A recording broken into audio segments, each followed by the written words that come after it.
waa barnaamijkii barbaarta iyo beeraha.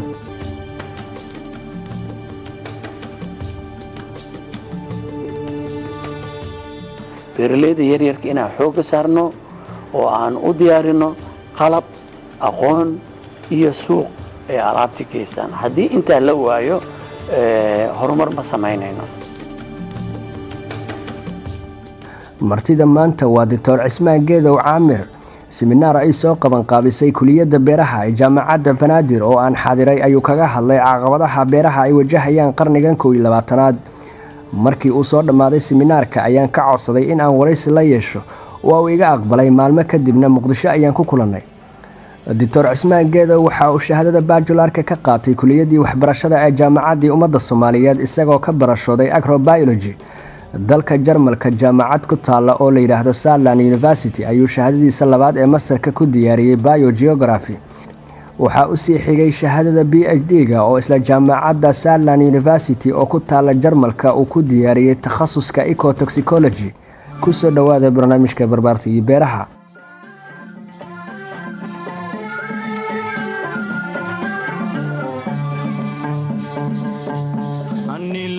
balame barbare biyo wale hele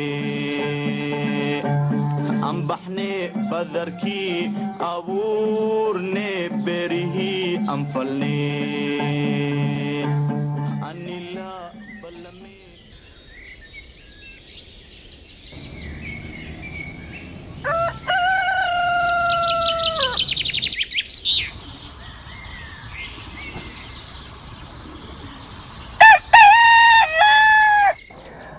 laba iyo 10 saacadood oo maalintii ah iyo 12 bilood oo sanadkii ah waxaa Soomaaliya ka jira ilay suuro gelin kara samaysashada cunnada ee dhirta. dhinac kale wadamo badan kaliya 6 bilood oo ka mid ah 12 bilood ee sanadka ay ilayska qorraxda haystaan. inta kale waa baraf aan qorraxi jirin waxaana aan ka sugaynaa marka barafka ku dul fadhiyo oo ka kaco xagaaga waxa uu soo saarta inuu wax naga siiyo. Dr. Cismaan Geedow ayaan weydiiyay sababta keenaysa inay naquudiyaan inaga oo fursadahaasi haysana.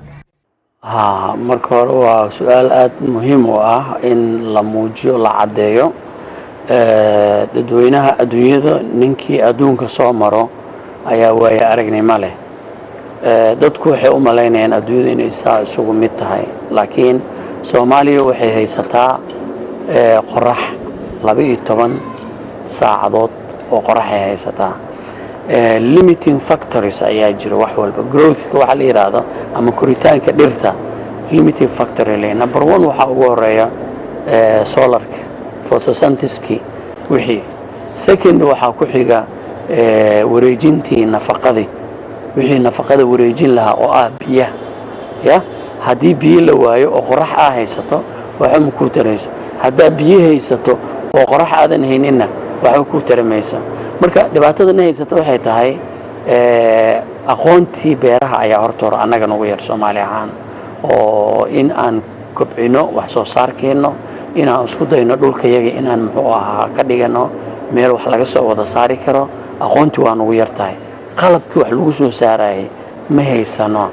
nimanka horumaray warshadleyda horumaray waxay samaysteen muxuu ahaa qalab tiro badan ay samaysteen dhul beero badan bay qoteen. waxa laga yaabaa beer ilaa 2,000 oo hektar ah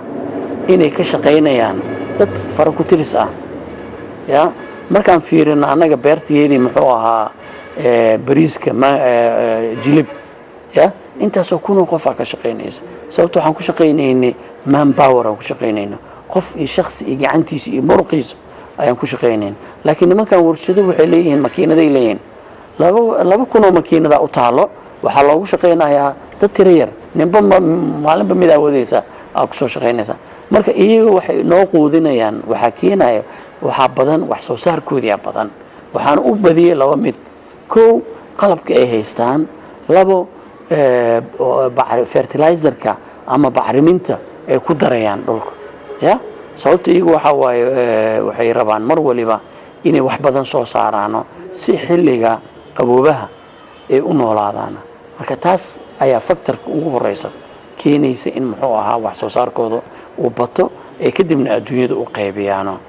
laakiin anaga waxa naga la rabaa aqoon-yahanada beeralayda inay kobciyaano beeralayda yaryarka wax soo saarkooda iyo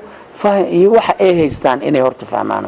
wax waliba waxa waay faham waay mugta qofka haddii uu fahmo ciidaada iyo biyaha iyo deegaanka aad ku nooshahay qiimaha uu leeyahay waxbaa ka qabsanaysaa laakiin haddaad iskaga kor taagan tahay dhulkii oo laakiin aadan fahamsanin waxa uu yahay iyo waxa ku jiro waxba kama faa'iidaysanaysa marka anaga dagaalkii sokeeyo ayaa waddanka burburiyey aqoonta iyadoo kordhaysa oo socotay dadkii naga horreeyey waa dadaaleen macnaha wixii markaas jiray bay beeralayda bareen annagii 25 years kadib baan hadda soo istaagnay waxaa nagala rabaa marka hadda inaan aqoonta cusub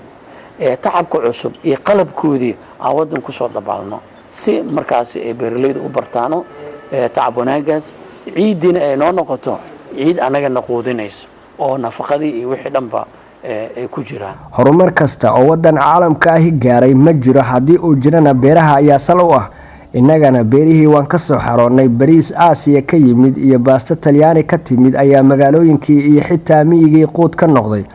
baahiduna waa sii kordhaysaa caalamka oo idil 800 oo milyan dad lagu qadaray ayaan haysan cunno ku filan afrika 1990kii 175 milyan ayay gaajadu joogtay laba go ka hor waxay gaartay 217.8 milyan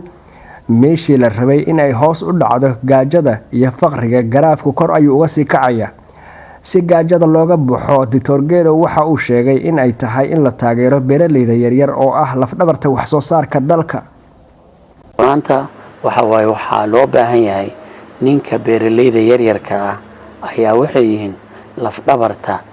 raashinka baahida waddanka u qabo for example Soomaaliya haddii ay leedahay beeralay yaryar ee ku filan oo cunno ku filan soo saaran karto haddana helayso cunno ka badan waxay quudin kartaa dadka kale ee magaalooyinka oo ku nool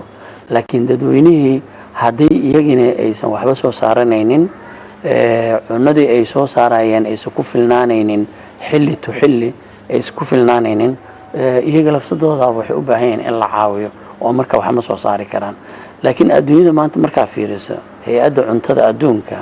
waxay xoojinaysaa beeralayda yaryarka ah in la taabageliyo oo wax saasoorkooda la kordhiyo sababta waxa waaye waxa ay soo saaraan waxaa loo isticmaalayaa suuqyada gudaha ayaa loo isticmaalayaa oo dadweynihii ku hareereysnaa ayaa ka faa'iidaysanaya isla markiiba laakiin warshadaha waaweyn ee dhulalka waaweyn oo la beerayo badankooda waxaa loo fiirinayaa sidii dibadda loogu geyn lahaa marka waddan waliba inta uu leeyahay beeralayda yaryarka ah ayay ku xiran tahay sida uu u daboolaya baahida gunaanadkii waxaa Dr. Cismaan Geedow Caamir uu soo jeediyey talooyin wax ku ool ah oo ay ku jirto sida ay lagama maarmaan u tahay in dhinac waliba laga caawiyo beeralayda yaryar ee hadda dul jooga tacabka guban waa run marka haddii aan gabagabadii soo gaarnay waxaan ku talin lahaa number 1 in horta hore marka ugu horeyso beeralayda lagu dabaalo nidaamka cusub ee wax tacabka oo ekolojiyada ku base garaysan deegaankaaga waxa capacity uu leeyahay ama uu awoodo inuu wax ka soo saaro isagoo aanan deegaanka la burburinaynin ayaa muhiimadu ay tahay taas horta inaan ku wacyigelino bulshadayada ama ardada jaamacadaha ka soo bixi doonto inay subjectiga si fiican u qaataano iyagoo fahamsan ay dadkoodii kula noqdaano ayaa number 1 number 2 waxa waaye in aanu ka fikirno sida loo caawin lahaa beeralayda yaryarka ah ee doonayso inay waxaan barato sababtoo haddii aanan la caawinin ma awoodaano inay meeshaas gaaraano beeralayda yaryarka inaan xoogga saarno oo aan u diyaarino qalab aqoon iyo suuq ay alaabti geystaan haddii intaa la waayo horumar ma samaynayno marka waxaan ku dadaalaynaa in mustaqbalku programkani uu ka hadlo waxyaalaha beeraha oo isku xiran beerta iyo barbaarta iyo muxuu ahaa iyo dalagii oo beerta aan ka wadnay ciidii iyo dalagii iyo qofkii wax soo saari lahaa in la tayeeyo ay noqdaan dad oo ciidinaya fiican tahay dalag fiican aan haysano qof fiican oo aqoon leh beerta ka shaqeynayna aan haysan inta markii aan helno waxaan rajaynaynaa inaan beeraha wax soo saarka horumar ka gaarno nafaqadeennana muxuu ahaa quudinta dadkayaga macluusha haysana inaan awood u helayno inaan quudinto.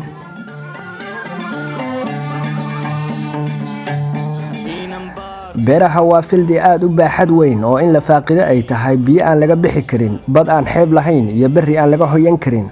waxaanse jeclaan lahaa inaan u mahadceliyo Dr. Cismaan Geedow Caamir sida uu inooga aqbalay inaan ku casuunay barnaamijkan barbaarta iyo beeraha. barnaamijyada gugan taxanaha geeda qaadis ilaa goosasho inta aan ku kulmi doono barnaamijkan kiisa xiga oo anigoo ah Cabdishakuur Ibraahim Cabdi oo idinku dhaafaya nabadgelyo iyo tasho oo tacbo.